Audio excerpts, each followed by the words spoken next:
कल वो सदन में उपस्थित थे, उस समय ये बातें हुई थी, तो उस समय क्यों नहीं प्रोटेस्ट हुआ? कल उनको बुरा नहीं लगा, न इस सदन में न उस सदन में।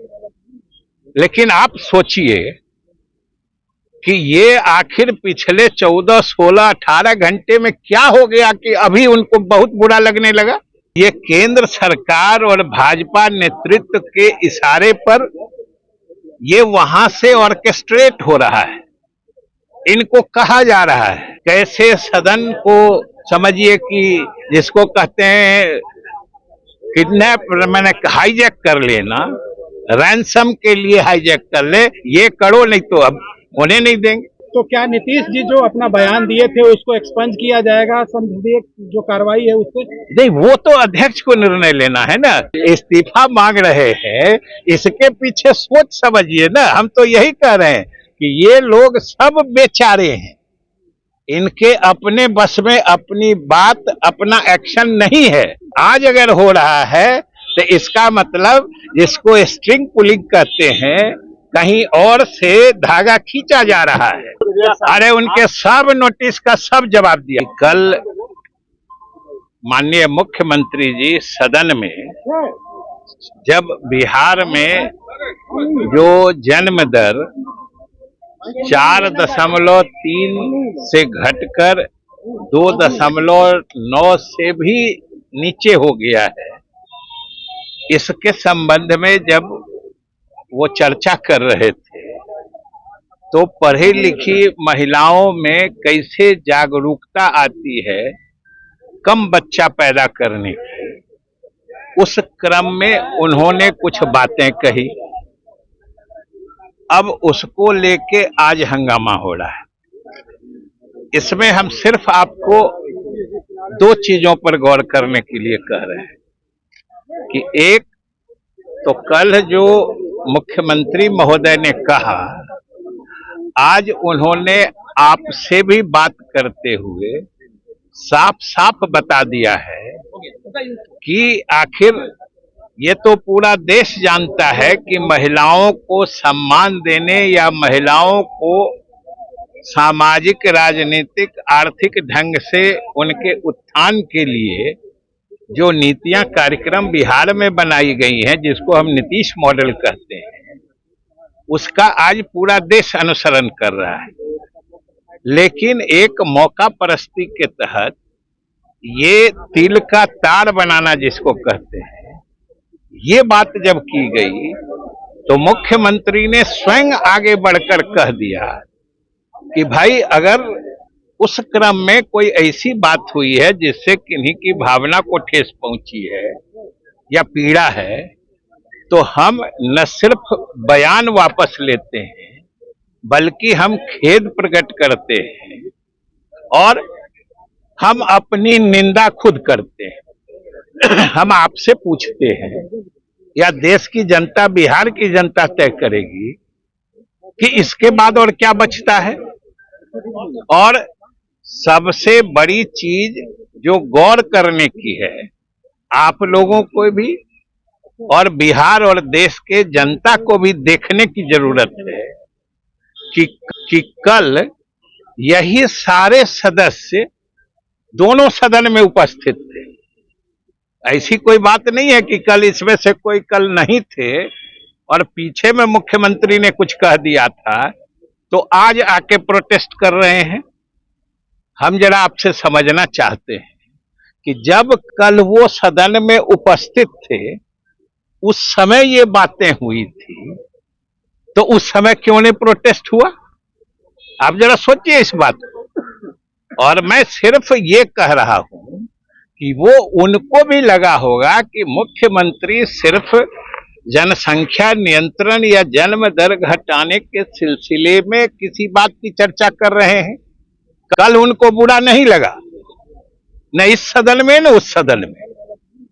लेकिन आप सोचिए कि ये आखिर पिछले 14, 16, 18 घंटे में क्या हो गया कि अभी उनको बहुत बुरा लगने लगा। ये सोचिए। और आप भी अगर जरा गहराई से सोचेंगे तो आपको स्पष्ट हो जाएगा कि बात दो ही है कि एक तो जातीय गणना के सफलतापूर्वक संपन्न होने पर इनका सिर चकरा रहा है, दूसरे उसके आधार पर जो कल मंत्री परिषद ने निर्णय लिया है विभिन्न पिछड़े, अति पिछड़े, अनुसूचित जाति, जनजाति के आरक्षण की सीमा को बढ़ाने का, तो ये बिल्कुल अकबका गए। पूरी केंद्र सरकार, पूरा भाजपा नेतृत्व बेचैनी में है। और आप भी अगर सोचिएगा तो आपको सीधा समझ में आ जाएगा कि ये रात भर में तमाशा पलटने का और आज के उनकी सारी हरकतों के पीछे क्या साजिश, क्या सच्चाई है, ये आपको भी समझ में आ जाएगा कि ये केंद्र सरकार और भाजपा नेतृत्व के इशारे पर ये वहां से ऑर्केस्ट्रेट हो रहा है। इनको कहा जा रहा है कि भाई इतनी बड़ी उपलब्धियां हैं, पूरे देश में तहलका है। हमने कल ही कहा था विधानसभा में और परिषद में कि ये नीतीश सरकार की वो सफलता है, वो उपलब्धि है जिसकी गूंज और जिसका कंपन पूरे देश में महसूस हो रहा है। स्वाभाविक है, भाजपा नेतृत्व बेचैन है, बदहवास है। नहीं तो आप समझिए कल इस बात की चर्चा के बाद लगभग आधे घंटे तक सीएम बोलते रहे थे, किन्हीं की कोई प्रतिक्रिया नहीं थी कि आखिर 18 घंटे में क्या समझ गए विशेष बात। आखिर दिल्ली के हुक्म पर बिहार विधानसभा की मर्यादा तोड़ी जाए, नेता प्रतिपक्ष उठते हैं तो बराबर कहते हैं जो हमको समय नहीं मिलता है। सरकार के तरफ से हम लोगों ने कहा कि भाई इनको समय दे दीजिए, और जब अपने बोल लेते हैं तो पूरा जैसे किसी को हाँकता नहीं है एक शब्द है, वो सबको हाँक के वेल में पहुंचा के हंगामा कराने लगते हैं। तो नेता प्रतिपक्ष जब बोलने खड़े हो तो आदर्श बताया जाता है, नसीहत दी जाती है कि नेता प्रतिपक्ष जब बोले तो पूरा सदन व्यवस्थित रहे। ये उनकी आकांक्षा होती है, अपेक्षा होती है। लेकिन दूसरी तरफ जब सदन नेता बोलने के लिए कुछ खड़े हो तब सदन में क्या होता है, आज क्या हुआ वो आप सब ने देखा। जरा ये प्रश्न भी पूछिएगा कि नेता प्रतिपक्ष को पूरा शांत सदन चाहिए अपने कुछ कहने के लिए, और अपने बोल लिए उसके बाद किसी को कुछ कहने का अधिकार नहीं है। नेता, सदन नेता भी कुछ नहीं बोल सकते हैं। इसलिए ये आज पूरा बिहार समझ रहा है कि आरक्षण की सीमा बढ़ाने से, जातीय गणना का कार्य सफलतापूर्वक संपन्न कराने से, वादे के मुताबिक 1.25 लाख से अधिक शिक्षकों की सामूहिक नियुक्ति पत्र वितरण समारोह से, इन सब से लगता है इनको कि अब राजनीतिक रूप से ये घबराहट में है, बेचैनी में है। अब इन्हें सिर्फ एक ही रास्ता दिखता है कि कैसे सदन को अव्यवस्थित करके, कैसे सदन को समझिए कि जिसको कहते हैं किडनैप, मैंने हाईजैक कर लेना, रैंसम के लिए हाईजैक कर ले, ये करो नहीं तो अब होने नहीं देंगे। और जैसा सुनते हैं कि उनका फैसला है कि सदन नहीं चलने देंगे। आखिर बताइए, इस जो पार्टी निर्णय लेके हम सदन नहीं चलने देंगे, उस पार्टी का इस व्यवस्था में, संसदीय प्रणाली में विश्वास की बात कैसे हो सकती है। सदन तो होता है सबको अपनी बात रखने का। नेता प्रतिपक्ष खड़े होते हैं तो हम लोग सरकार की तरफ से भी कहते हैं कि इनको दीजिए मौका जो बोलते हैं। आज वही बोले, हमने भी कह दिया कि भाई मुख्यमंत्री ने स्वयं उस बात को वापस ले लिया है, उसके लिए खेद प्रकट कर दिया है। हमने अध्यक्ष महोदय से भी अनुरोध किया कि आप प्रोसीडिंग्स देख लीजिए, अगर उसमें कोई असंसदीय बात या असंसदीय कोई वक्तव्य है तो आप उसको बाहर कर दीजिए। हम सरकार की तरफ से अनुरोध किया है, अब इसके बाद क्या बचता है संसदीय जनतंत्र में? तो क्या नीतीश जी जो अपना बयान दिए थे उसको एक्सपंज किया जाएगा, संसदीय जो कार्रवाई है उससे? नहीं, वो तो अध्यक्ष को निर्णय लेना है ना, लेकिन सरकार की तरफ से हमने कहा है कि अगर आसन यानी अध्यक्ष उसको असंसदीय मानते हैं तो बाहर कर देंगे, ये उनका अधिकार है। हम लोगों को, सरकार को कोई ऐतराज नहीं है। आरजेडी ने एक ट्वीट लिखा है जिसमें महिला को नग्न कर घुमाने और योनि की बात कही है।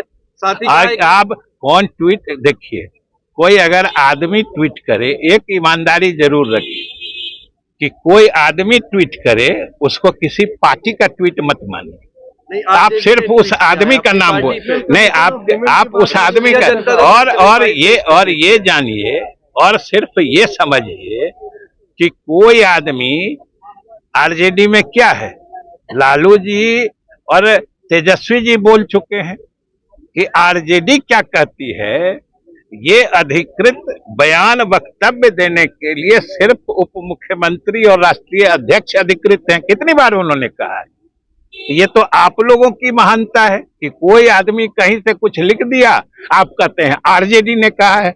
आरजेडी ने बिल्कुल नहीं कहा है। एनसीडब्ल्यू ने भी नोटिस जारी किया है, इस पर क्या? अरे उनके सब नोटिस का सब जवाब दिया। वो क्या किया था आपको याद है? आप बोलिए तो क्या किया था विरोध? हम थे वहां, आप बोलिए। आप गार्जियन हैं और उनको अर्थ तो वापस ले लिए हैं, तो अब क्या है विरोध? अब आप आज पूछिएगा जो उन्होंने कहा तो यही तो कह रहे हैं कि इस्तीफा मांग रहे हैं, इसके पीछे सोच समझिए ना। हम तो यही कह रहे हैं कि ये लोग सब बेचारे हैं, इनके अपने बस में अपनी बात, अपना एक्शन नहीं है। अगर अपनी बात, अपनी सोच, अपनी समझदारी होती तो सब कुछ कल होता। आज अगर हो रहा है तो इसका मतलब जिसको स्ट्रिंग पुलिंग कहते हैं, कहीं और से धागा खींचा जा रहा है। सीधी बात है। बहुत बहुत धन्यवाद। लाइव बिहार YouTube पर सब्सक्राइब और Facebook पर लाइक जरूर करें।